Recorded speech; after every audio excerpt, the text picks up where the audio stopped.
नमस्कार। हिंदी साहित्याकाश में आप सभी का स्वागत है। आज सुनिए कथा सम्राट प्रेमचंद जी द्वारा लिखित कहानी ईदगाह। यह कहानी प्रेमचंद जी द्वारा लिखी गई कहानियों में से एक बहुत ही प्रसिद्ध कहानी है। यह चांद नामक पत्रिका में 1938 में प्रकाशित हुई थी। इस कहानी में एक छोटे से बच्चे हामिद की मासूमियत और उसकी दादी के प्रति उसके प्रेम की भावना को दिखाया गया है, और यह भी कि परिस्थितियां जीवन को कैसे प्रभावित करती हैं। विषम परिस्थितियों ने एक 7-8 साल के बालक को कितना परिपक्व बना दिया है। तो आइए सुनिए प्रेम, त्याग और निस्वार्थ की भावना से ओतप्रोत कहानी ईदगाह। रमजान के पूरे 30 रोज़ों के बाद आज ईद आई है। कितना मनोहर, कितना सुहावना प्रभात है। वृक्षों पर कुछ अजीब हरियाली है, खेतों में कुछ अजीब रौनक है, आसमान पर कुछ अजीब लालिमा है। आज का सूर्य देखो, कितना प्यारा, कितना शीतल है, मानो संसार को ईद की बधाई दे रहा है। गांव में कितनी हलचल है। ईदगाह जाने की तैयारियां हो रही हैं। किसी के कुर्ते में बटन नहीं है, पड़ोस के घर सुई धागा लेने दौड़ा जा रहा है। किसी के जूते कड़े हो गए हैं, उनमें तेल डालने के लिए तेली के घर भागा जाता है। जल्दी जल्दी बैलों को सानी पानी दे दें, ईदगाह से लौटते लौटते दोपहर हो जाएगी। 3 कोस का पैदल रास्ता, फिर सैकड़ों आदमियों से मिलना भेंटना। दोपहर के पहले लौटना असंभव है। लड़के सबसे ज़्यादा प्रसन्न हैं। किसी ने 1 रोज़ा रखा है, वह भी दोपहर तक, किसी ने वह भी नहीं। लेकिन ईदगाह जाने की खुशी उनके हिस्से की चीज़ है।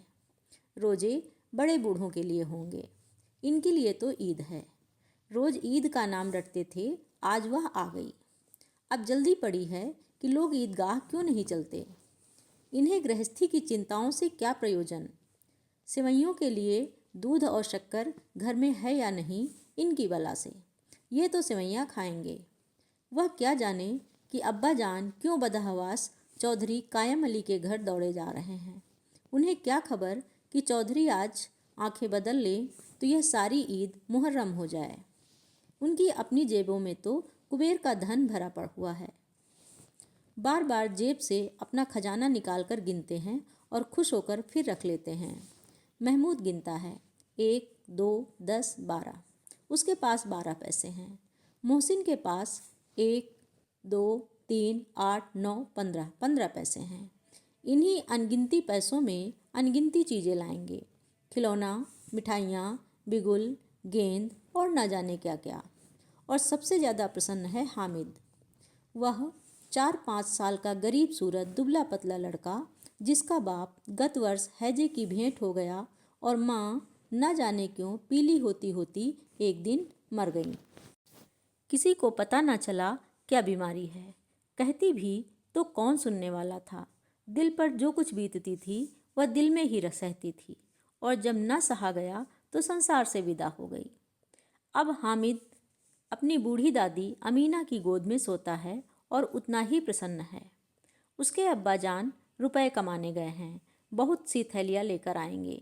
अम्मी जान अल्लाह मियाँ के घर से उसके लिए बड़ी अच्छी अच्छी चीज़ें लाने गई हैं, इसलिए हामिद प्रसन्न है। आशा तो बड़ी चीज़ है, और फिर बच्चों की आशा, उनकी कल्पना तो राई का पर्वत बना लेती है।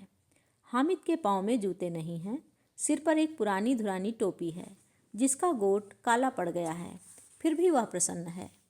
जब उसके अब्बा जान थैलियाँ और अम्मी जान नियामतें लेकर आएंगी तो वह दिल के अरमान निकाल लेगा।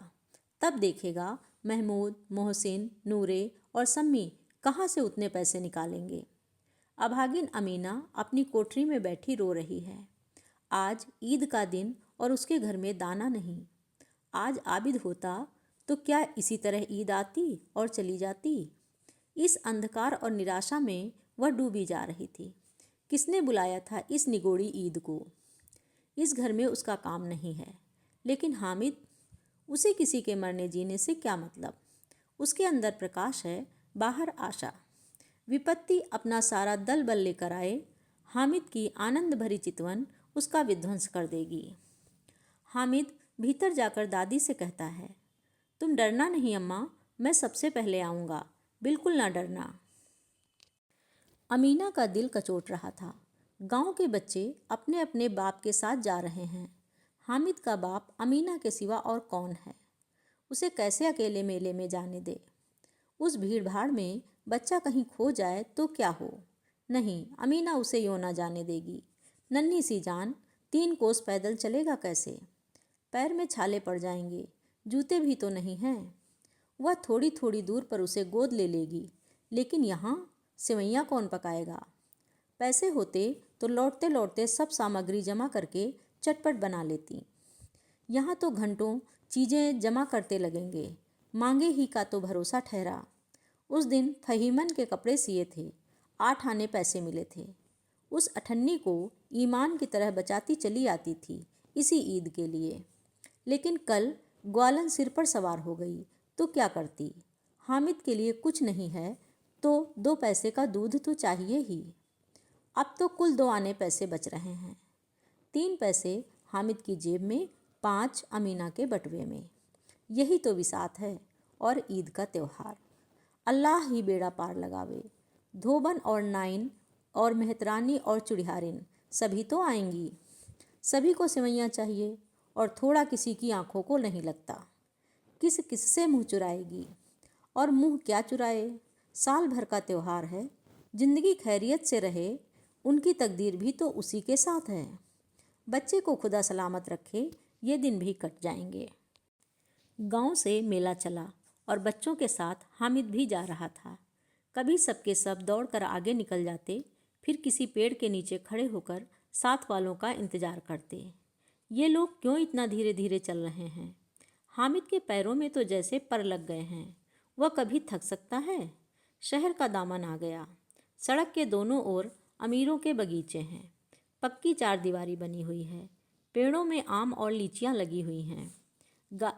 कभी कभी कोई लड़का कंकड़ी उठाकर आम पर निशाना लगाता है। माली अंदर से गाली देता हुआ निकलता है। लड़के वहाँ से एक फलांग पर हैं, खूब हंस रहे हैं। माली को कैसे उल्लू बनाया है। बड़ी बड़ी इमारतें आने लगीं। यह अदालत है, यह कॉलेज है, यह क्लब घर है। इतने बड़े कॉलेज में कितने लड़के पढ़ते होंगे? सब लड़के नहीं हैं जी, बड़े बड़े आदमी हैं। सच, उनकी बड़ी बड़ी मूछें हैं।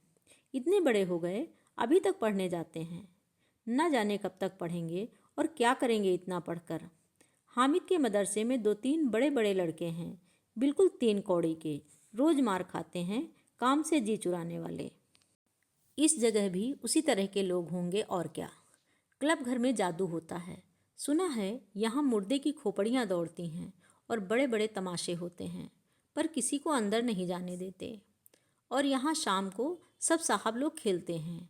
बड़े बड़े आदमी खेलते हैं, मूँछों दाढ़ी वाले, और मेमे खेलती हैं। सच, हमारी अम्मी को वह दे दो, क्या नाम है, बैट, तो उसे पकड़ ही ना सकें, घुमाते ही लुढ़क जाएं। महमूद ने कहा, हमारी अम्मी जान का तो हाथ कांपने लगे, अल्लाह कसम। मोहसिन बोला, अम्मी मनो आटा पीस डालती हैं, जरा सा बैट पकड़ लेंगी तो हाथ कांपने लगे। सैकड़ों घड़े पानी रोज निकालती हैं, 5 घड़े तो मेरी भैंस पी जाती है। किसी मेम को 1 घड़ा पानी भरना पड़े तो आंखों तले अंधेरा आ जाए।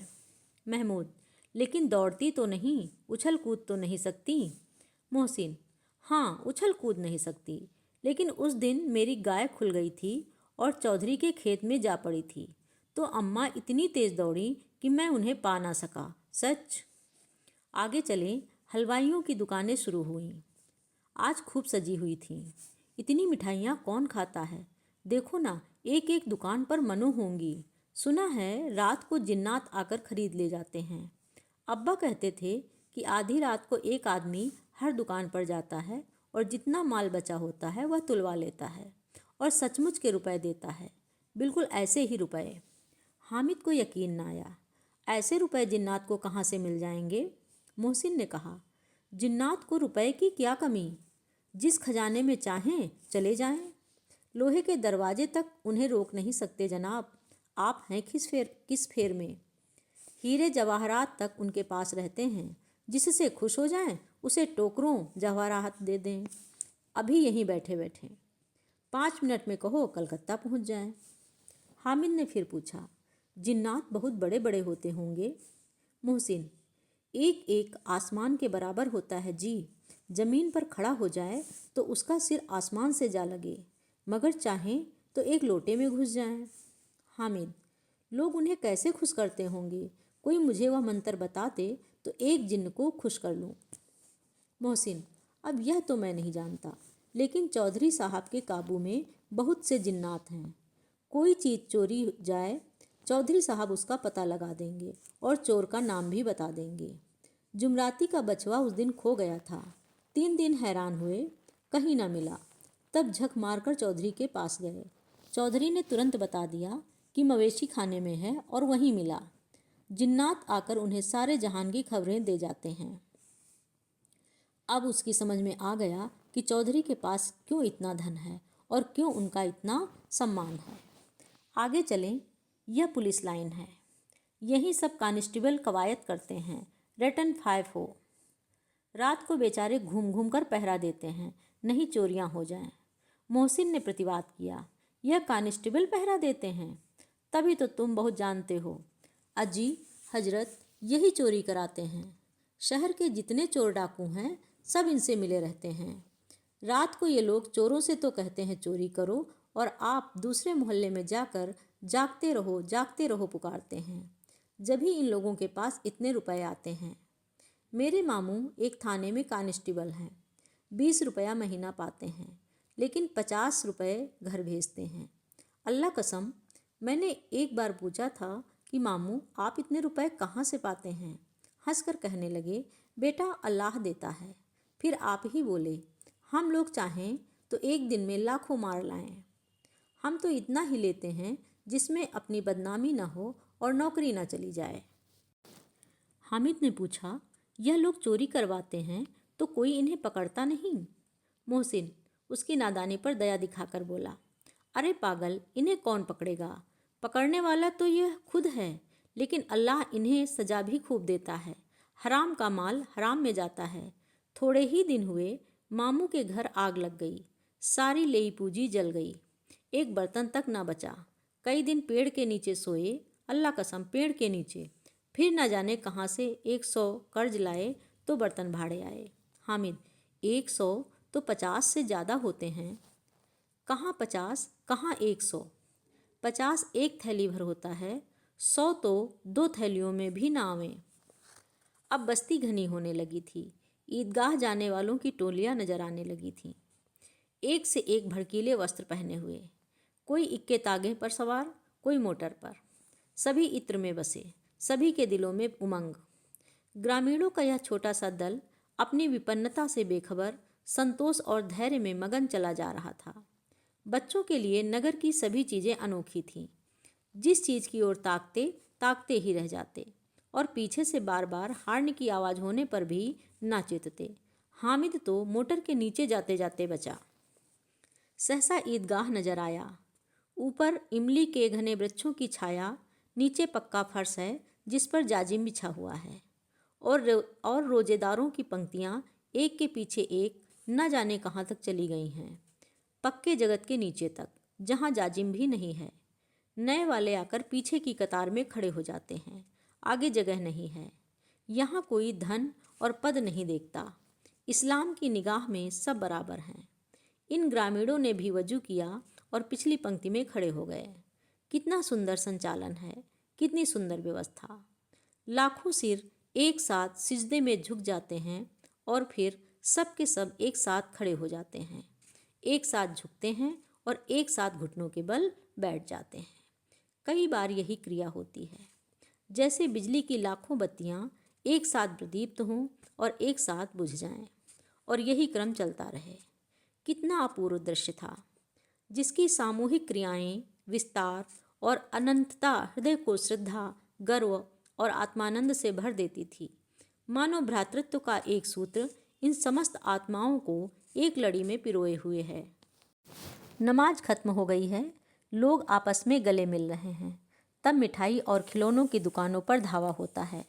ग्रामीणों का यह दल इस विषय में बालकों से कम उत्साही नहीं है। यह देखो, हिंडोला है, 1 पैसा देकर चढ़ जाओ, कभी आसमान पर जाते हुए मालूम होंगे, कभी जमीन पर गिरते हुए। यह चरखी है, लकड़ी के हाथी, घोड़े, ऊँट छड़ों से लटके हुए हैं। 1 पैसा देकर बैठ जाओ और 25 चक्करों का मजा लो। महमूद और मोहसिन और नूरे और सम्मी इन घोड़ों और ऊँटों पर बैठते हैं। हामिद दूर खड़ा है। 3 ही पैसे तो उसके पास हैं। अपने कोस का तिहाई जरा सा चक्कर खाने के लिए नहीं दे सकता। सब चरखियों से उतरते हैं, अब खिलौने लेंगे। इधर दुकानों की कतार लगी हुई है। तरह तरह के खिलौने हैं। सिपाही और गुजरिया, राजा और वकील, भिस्ती और धोबिन और साधु। वाह, कितने सुंदर खिलौने हैं। अब बोलना ही चाहते हैं। महमूद सिपाही लेता है, खाकी वर्दी और लाल पगड़ी वाला, कंधे पर बंदूक रखे हुए। मालूम होता है अभी कवायद किए चला आ रहा है। मोहसिन को भिस्ती पसंद आया। कमर झुकी है, ऊपर मशक रखे हुए है। मशक का मुंह एक हाथ से पकड़े हुए है। कितना प्रसन्न है, शायद कोई गीत गा रहा है। बस मशक से पानी उड़ेलना ही चाहता है। नूरे को वकील से प्रेम है। कैसी विद्वता है उसके मुख पर। काला चोगा, नीचे सफ़ेद अचकन, अचकन के सामने की जेब में घड़ी, सुनहरी जंजीर, एक हाथ में कानून का पोथा लिए हुए। मालूम होता है अभी किसी अदालत से जिरह या बहस किए चले आ रहे हैं। यह सब 2-2 पैसे के खिलौने हैं। हामिद के पास कुल 3 पैसे हैं। इतने महंगे खिलौने वह कैसे ले। खिलौना कहीं हाथ से छूट पड़े तो चूर चूर हो जाए, जरा पानी पड़े तो सारा रंग धुल जाए। ऐसे खिलौने लेकर वह क्या करेगा, किस काम के। मोहसिन, मेरा भिस्ती रोज पानी दे जाएगा सांझ सवेरे। महमूद, और मेरा सिपाही घर का पहरा देगा। कोई चोर आवेगा तो फौरन बंदूक से फैर कर देगा। नूरे, और मेरा वकील खूब मुकदमा लड़ेगा। सम्मी, और मेरी धोबन रोज कपड़े धोएगी। हामिद खिलौने की निंदा करता है। मिट्टी ही के तो हैं, गिरे तो चकनाचूर हो जाएं। लेकिन ललचाई हुई आंखों से खिलौनों को देख रहा है और चाहता है कि जरा देर के लिए उन्हें हाथ में ले सकता। उसके हाथ अनायास ही लपकते हैं। लेकिन लड़के इतने त्यागी नहीं होते, विशेषकर जब अभी नया शौक है। हामिद ललचाता रह जाता है। खिलौनों के बाद मिठाइयाँ आती हैं। किसी ने रेवड़ियाँ ली हैं, किसी ने गुलाब जामुन, किसी ने सोहन हलवा। मज़े से खा रहे हैं। हामिद उनकी बिरादरी से पृथक है। अभागे के पास 3 पैसे हैं, क्यों नहीं कुछ लेकर खाता। ललचाई आंखों से सबकी ओर देखता है। मोहसिन कहता है, हामिद रेवड़ी ले जा, कितनी खुशबूदार हैं। हामिद को संदेह हुआ यह केवल क्रूर विनोद है। मोहसिन इतना उदार नहीं है, लेकिन यह जानकर भी वह उसके पास जाता है। मोहसिन दोने से एक रेवड़ी निकालकर हामिद की ओर बढ़ाता है। हामिद हाथ फैलाता है। मोहसिन रेवड़ी अपने मुख में रख लेता है। महमूद, नूरे और सम्मी खूब तालियां बजा बजा कर हंसते हैं। हामिद खिसिया जाता है। मोहसिन, अच्छा अब की ज़रूर देंगे हामिद, अल्लाह कसम, ले जाओ। हामिद, रखे रहो, क्या मेरे पास पैसे नहीं हैं। सम्मी, 3 ही पैसे तो हैं, 3 पैसे में क्या क्या लोगे। महमूद, हमसे गुलाब जामुन ले जाओ हामिद। मोहसिन बदमाश है। हामिद, मिठाई कौन बड़ी नेमत है, किताब में इसकी कितनी बुराइयां लिखी हैं। मोहसिन, लेकिन दिल में कह रहे होगे कि मिले तो खा लें, अपने पैसे क्यों नहीं निकालते। महमूद, हम समझते हैं इसकी चालाकी, जब हमारे सारे पैसे खर्च हो जाएंगे तो हमें ललचा ललचा कर खाएगा। मिठाइयों के बाद कुछ दुकानें लोहे की चीज़ों की हैं, कुछ गिलट और कुछ नकली गहनों की। लड़कों के लिए यहाँ कोई आकर्षण न था। वह सब आगे बढ़ जाते हैं। हामिद लोहे की दुकान पर रुक जाता है। कई चिमटे रखे हुए थे। उसे ख्याल आया दादी के पास चिमटा नहीं है। तवे से रोटियां उतारती हैं तो हाथ जल जाता है। अगर वह चिमटा ले जाकर दादी को दे दे तो वह कितनी प्रसन्न होंगी। फिर उनकी उंगलियां कभी ना जलेंगी। घर में एक काम की चीज़ हो जाएगी। खिलौने से क्या फ़ायदा, व्यर्थ के पैसे खराब होते हैं। जरा देर ही तो खुशी होती है, फिर तो खिलौनों को कोई आंख उठाकर नहीं देखता। या तो घर पहुंचते पहुंचते टूट फूट कर बराबर हो जाएंगे, या छोटे बच्चे जो मेले में नहीं आए हैं जिद करके ले लेंगे और तोड़ डालेंगे। चिमटा कितने काम की चीज़ है। रोटियां तवे से उतार लो, चूल्हे में सेक लो। कोई आग मांगने आवे तो चटपट चूल्हे से आग निकाल कर उसे दे दो। अम्मा बेचारी को कहाँ फुर्सत है कि बाजार आएं, और इतने पैसे ही कहाँ मिलते हैं। रोज़ हाथ जला लेती हैं। हामिद के साथी आगे बढ़ गए। सबील पर सबके सब शरबत पी रहे हैं। देखो सब कितने लालची हैं। इतनी मिठाइयाँ लीं, मुझे किसी ने एक भी ना दी। उस पर कहते हैं मेरे साथ खेलो, मेरा यह काम करो। अब अगर किसी ने कोई काम करने को कहा तो पूछूंगा। खाएं मिठाइयाँ, आप मुँह सड़ेगा, फोड़े फुंसियाँ निकलेंगी, आप ही जबान चटोरी हो जाएगी। तब घर के पैसे चुराएंगे और मार खाएंगे। किताब में झूठी बातें थोड़ी ही लिखी हैं। मेरी जबान क्यों खराब होगी। अम्मा चिमटा देखते ही दौड़कर मेरे हाथ से ले लेंगी और कहेंगी मेरा बच्चा अम्मा के लिए चिमटा लाया है, हजारों दुआएं देंगी। फिर पड़ोस की औरतों को दिखाएंगी, सारे गांव में चर्चा होने लगेगी, हामिद चिमटा लाया है, कितना अच्छा लड़का है। इन लोगों के खिलौने पर कौन इन्हें दुआएं देगा। बड़ों की दुआएं सीधे अल्लाह के दरबार में पहुंचती हैं और तुरंत सुनी जाती हैं। मेरे पास पैसे नहीं हैं, तभी तो मोहसिन और महमूद यूं मिजाज दिखाते हैं। मैं भी इनसे मिजाज दिखाऊंगा। खेलें खिलौने और खाएं मिठाइयाँ। मैं नहीं खेलता खिलौने, किसी का मिजाज क्यों सहूँ।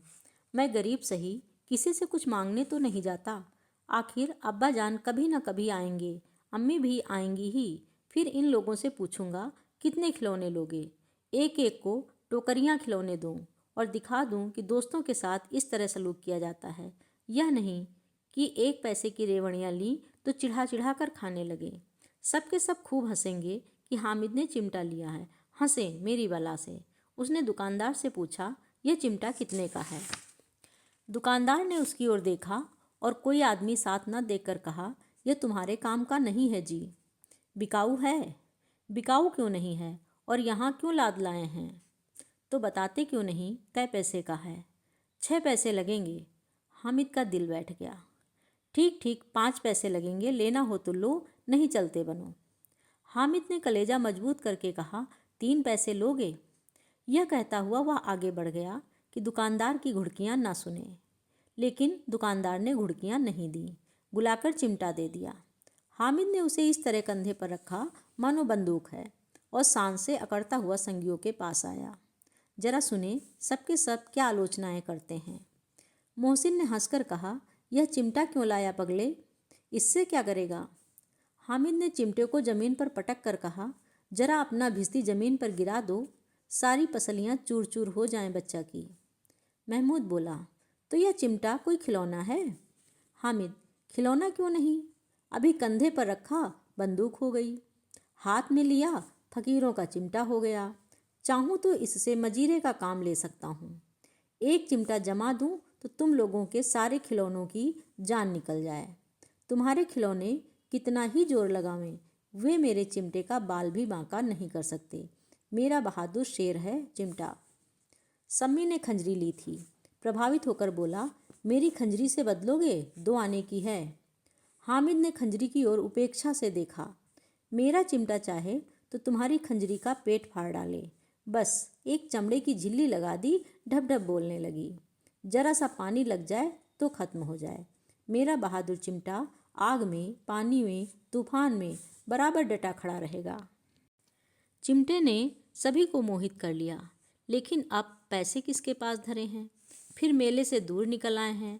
9 कब के बज गए, धूप तेज हो रही है, घर पहुंचने की जल्दी हो रही थी। बाप से जिद भी करें तो चिमटा नहीं मिल सकता। हामिद है बड़ा चालाक, इसीलिए बदमाश ने अपने पैसे बचा रखे थे। अब बालकों के दल हो गए हैं। मोहसिन, महमूद, सम्मी और नूरे एक तरफ हैं, हामिद अकेला दूसरी तरफ। शास्त्रार्थ हो रहा है। सम्मी तो विधर्मी हो गया, दूसरे पक्ष से जा मिला, लेकिन मोहसिन, महमूद और नूरे भी हामिद से 1-1, 2-2 साल बड़े होने पर भी हामिद के आघातों से आतंकित हो उठे हैं। उसके पास न्याय का बल है और नीति की शक्ति। एक ओर मिट्टी है और दूसरी ओर लोहा, जो इस वक्त अपने को फौलाद कह रहा है। वह अजेय है, घातक है। अगर कोई शेर आ जाए तो मियाँ भिस्ती के छक्के छूट जाएं, मियाँ सिपाही मिट्टी की बंदूक छोड़कर भागें, वकील साहब की नानी मर जाए, चूगे में मुंह छिपाकर जमीन पर लेट जाएं। मगर यह चिमटा, यह बहादुर, यह रुस्तमे हिंद लपक कर शेर की गर्दन पर सवार हो जाएगा और उसकी आंखें निकाल लेगा। मोहसिन ने एड़ी चोटी का जोर लगाकर कहा अच्छा पानी तो नहीं भर सकता। हामिद ने चिमटे को सीधा खड़ा करके कहा। भिस्ती को एक डांट बताएगा तो दौड़ा हुआ पानी लाकर उसके द्वार पर छिड़कने लगेगा। मोहसिन परास्त हो गया, पर महमूद ने कुमुक पहुंचाई। अगर बच्चा पकड़ जाएं तो अदालत में बंधे बंधे फिरेंगे, तब वकील साहब के ही पैरों पड़ेंगे। हामिद इस प्रबल तर्क का जवाब ना दे सका। उसने पूछा, हमें पकड़ने कौन आएगा? नूरे ने अकड़ कर कहा, यह सिपाही, बंदूक वाला। हामिद ने मुंह चिढ़ाकर कहा, यह बेचारे हम बहादुर रुस्तमे हिंद को पकड़ेंगे?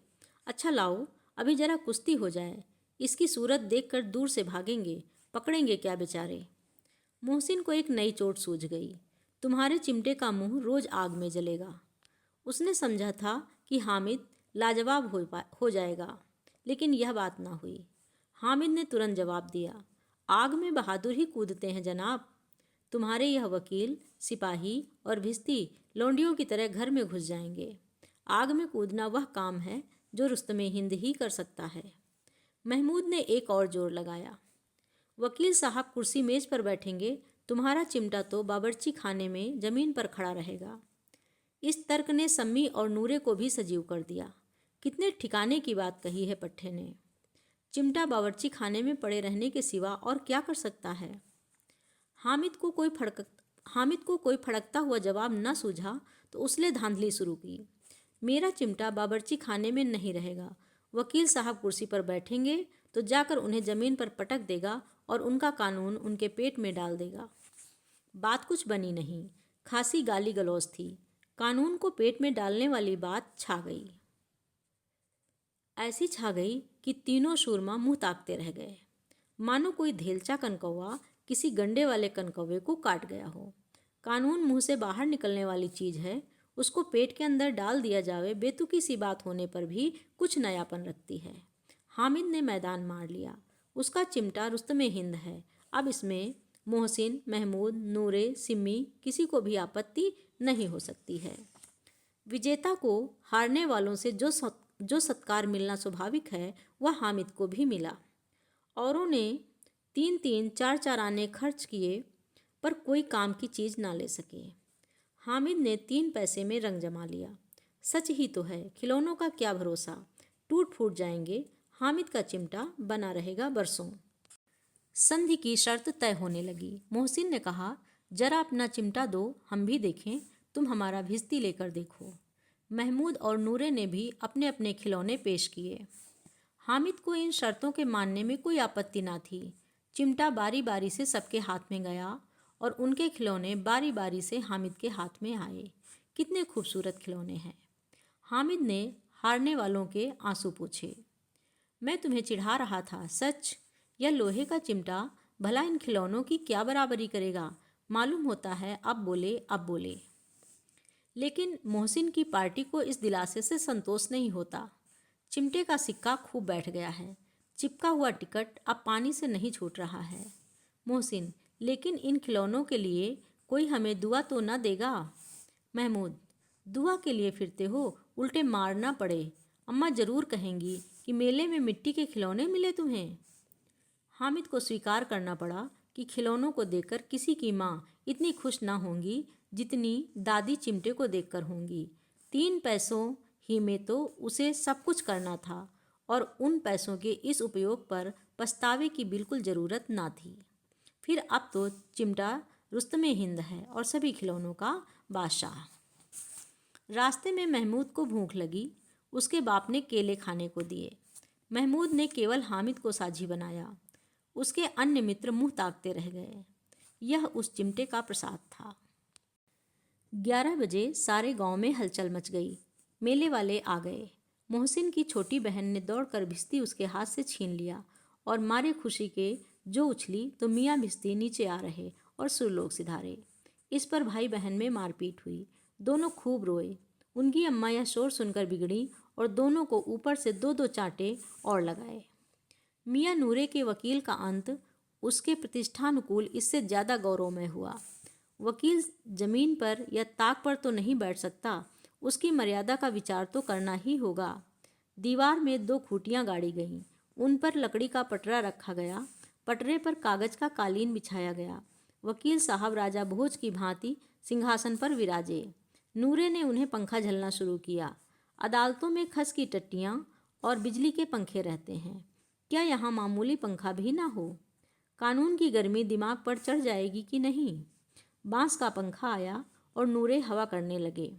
मालूम नहीं पंखे की हवा से या पंखे की चोट से वकील साहब स्वर्गलोक से मृत्युलोक में आ रहे और उनका माटी का चोला माटी में मिल गया। फिर बड़े जोर शोर से मातम हुआ और वकील साहब की अस्थियां घूरे पर डाल दी गईं। अब रहा महमूद का सिपाही। उसे चटपट गांव का पहरा देने का चार्ज मिल गया। लेकिन पुलिस का सिपाही कोई साधारण व्यक्ति तो था नहीं जो अपने पैरों पर चले। वह पालकी पर चलेगा। एक टोकरी आई, उसमें कुछ लाल रंग के फटे पुराने चिथड़े बिछाए गए जिसमें सिपाही साहब आराम से लेटे। नूरे ने यह टोकरी उठाई और अपने द्वार का चक्कर लगाने लगे।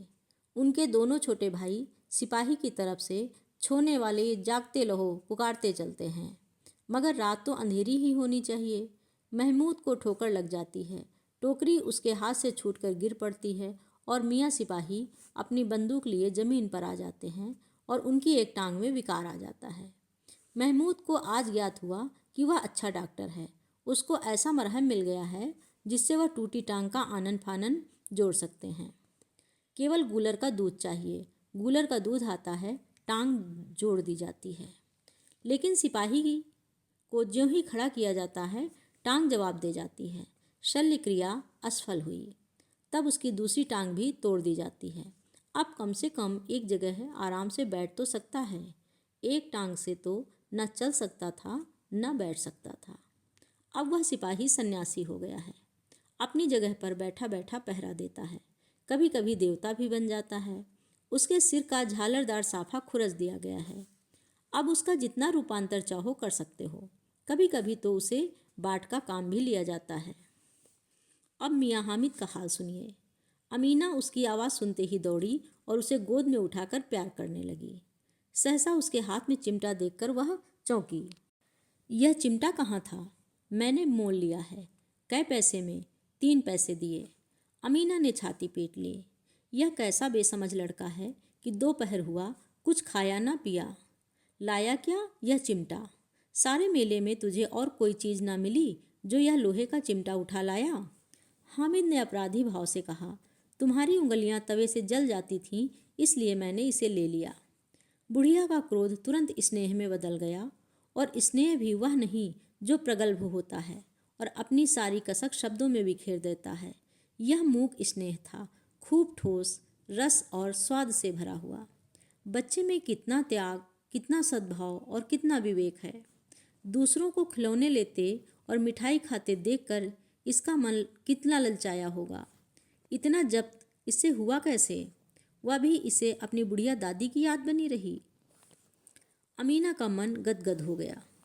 और अब एक बड़ी विचित्र बात हुई। हामिद के इस चिमटे से भी विचित्र।